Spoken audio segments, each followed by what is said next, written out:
हो निरक्षर, चाहे कोई अपार धन संपत्ति संपन्न धनी मानी हो, या पीठ से चिपकाए हुए अत्यंत दीनहीन धनहीन, प्राय सभी इस दान धर्म के महत्व को स्वीकार करते हैं।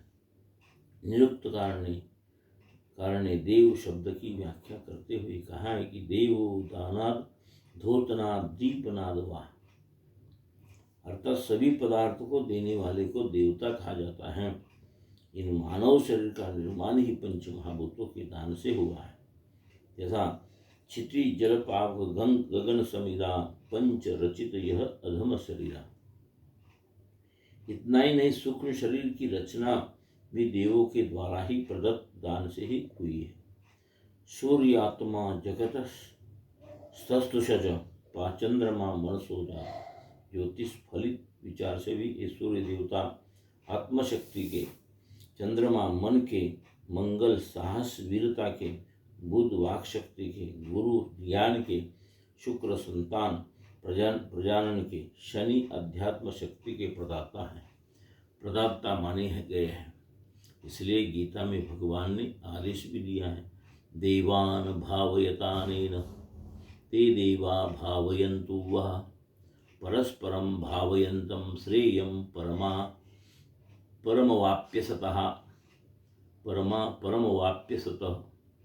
अर्थात देवताओं ने हम लोगों को सब कुछ दिया है, अतः हम लोगों को भी यज्ञ द्वारा देवताओं की भावपूर्ण उन्नति का प्रयास करना चाहिए। इस प्रकार के आपसी सहयोग से ही सब कल्याण को प्राप्त होंगे। इस दान की सत्ता महत्ता को केवल भारतवासी या केवल सिंधु धर्मावलंबी ही नहीं, विश्व के प्राय सभी धर्मावलंबी, सभी देशवासी स्वीकार करते हैं। दान ही महत्ता विश्ववासियों ने जानी मानी, युगों से दान सत्ता जन जन समानी है। दान ही है भाव भक्ति, दान ही है ज्ञान शक्ति, दान कर्म योग की भी सुखद कहानी है। सबके कल्याण हेतु दान का प्रचार हुआ, प्रेम सद्भाव इसकी पावन निशानी है। लोक परलोक दोनों दानी के सुखद होते हैं, वेदों ने ऐसी महिमा दान की बखानी है। भूसी कुटने से चावल की प्राप्ति नहीं हो सकती, जल मंथन से घृत कभी नहीं मिल सकता है, बालों की पेरने से तेल त्रिकाल में ही प्राप्त नहीं हो सकता। इसी प्रकार वसुदेव कुटुंबकम और माँ कश्चित् दुख भागवत की उच्च उदात्त लोक कल्याणकारी भावनाओं को भुलाकर केवल अपने ही घर मकान दुकान के संकीर्ण स्वार्थ में चिपके रहने से देश राष्ट्र समाज और मानवता का भला नहीं हो सकता है। इसीलिए शास्त्र में पंडितः समदर्शिना और सर्वभूता हितेरता है कि मानवतावादी प्रकृति प्रवृत्ति चित्तवृत्ति अपनाने पर विशेष बल दिया गया है। चित्तवृत्ति और चिंतन के आधार पर दानदाता और ग्रहीता के कई भेद प्रभेद किए गए हैं। यथा निष्कृष्ट मानव की वृत्ति कैसी होती है, मेरा सो मेरा और तेरा तेरा भी मेरा। मध्यम मानव की वृत्ति होती है, मेरा सो मेरा तेरा सो तेरा। उत्तम मानव की वृत्ति होती है, तेरा सो तेरा मेरा भी तेरा। और उत्तम मानव की वृत्ति होती है, यह झूठ है जो मिला, न मेरा न तेरा। मिष्टान्न पकवान भविष्य की आहुति पाकर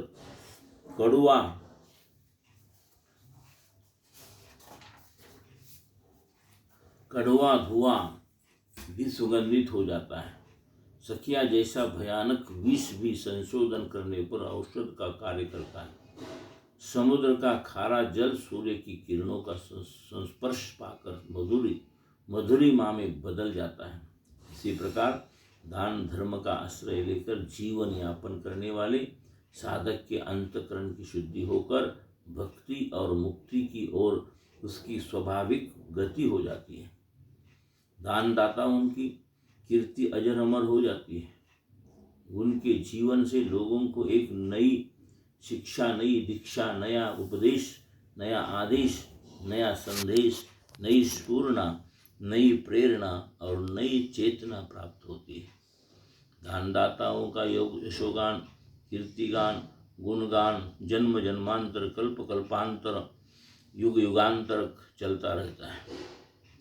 तभी तो महादानी हरिश्चंद्र आदि के संबंध में कहा गया है, प्रातः त्रिजे पांच नाम हरि, हरि बलि कर्ण युधिष्ठिर पशु परशुराम।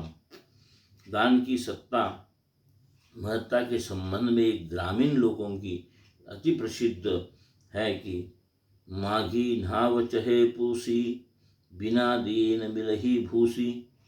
एक कथानक है कि एक सेठ ने दान की भावना से प्रेरित होकर एक अन्न क्षेत्र खोला, जिसमें निर्धन भूखे लोगों को नित्य भोजन दिया जाता था। कुछ दिनों के पश्चात सेठ को मनोवृत्ति में लालच आया और वह सब सड़ा अन्न उस अन्न क्षेत्र में भेजने लगा। सेठ की बहु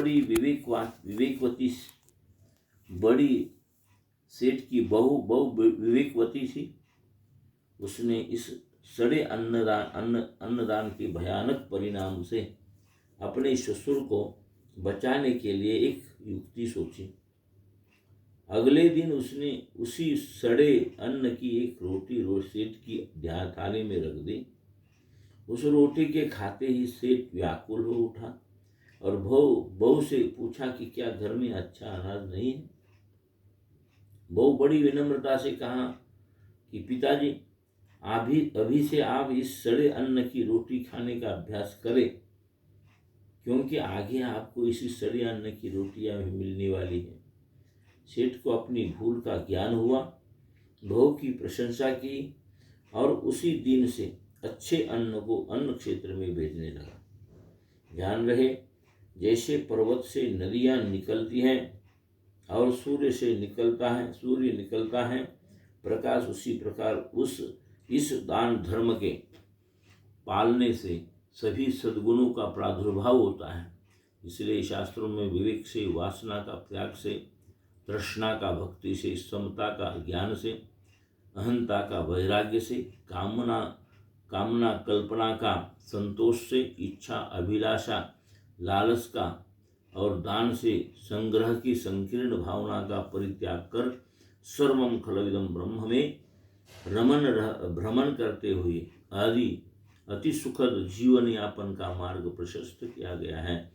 प्यासे को पानी न पिला पाने के कारण अतुल जल राशि के स्वामी समुद्र का स्थान लेवित स्तर सबसे नीचे हो गया है।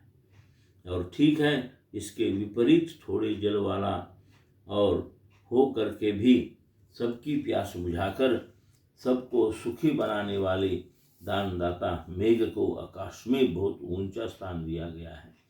यह दान की भावना जन कल्याण, लोक कल्याण, समाज कल्याण, राष्ट्र कल्याण की भावना से ओतप्रोत मानी जाती है। यह दान की भावना सभी पाप ताप संतापों से मुक्त कर सदाचार, सद्विचार, समता और मानवता की राह पर चलती है। यह दान की भावना सभी आंधियों, व्याधियों और उपाधियों में मुक्त कर आत्मज्ञान, अध्यात्म ज्ञान, तत्व ज्ञान, ब्रह्म ज्ञान की ओर अग्रसर करती है। ये दान की भावना भगवान की साधना, आराधना और उपासना में श्रद्धा, भक्ति तथा अनुरक्ति उत्पन्न करती है। ये दान की भावना नरक को नारायण की ओर, भक्त को भगवान की ओर, आत्मा को परमात्मा की ओर और जीवन को ब्रह्म की ओर उन्मुख करती है। इस कलयुग में दान में कलयुगे कहकर इस दान को कलयुग का कल्पवृक्ष बताकर भक्ति, मुक्ति, शक्ति और शांति सभी की प्राप्ति का सुगम उपाय माना गया है। इसीलिए अनेक प्रकार के दानों की चर्चा करते हुए कहा गया है, भूखे को अन्नदान और प्यासे को जलदान, रोगियों के हेतु औषधालय खुलाते हैं, किंतु सब दानों में से श्रेष्ठ ज्ञान दान हेतु अधिकारी विद्वान को सादर बुलाते हैं। ऐसे उदार दान दाताओं को है धन्य धन्य धन्य। उनकी क्या गति होती सुनो तो बताते हैं। और सब लोग भगवान की खोज करते हैं, किंतु दानी की खोज भगवान स्वयं करते हैं। हरि ओम। पूर्णमद पूर्णमिदं पूर्णात् पूर्णमुदच्यते पूर्णस्य पूर्णमादाय पूर्णमेवावशिष्यते। सर्वेत्र सुखिनः सन्तु सर्वे सन्तु निरामया सर्वे भद्राणि पश्यन्तु मा कश्चित् दुःखभाग् भवेत्। ओम शांति शांति शांति।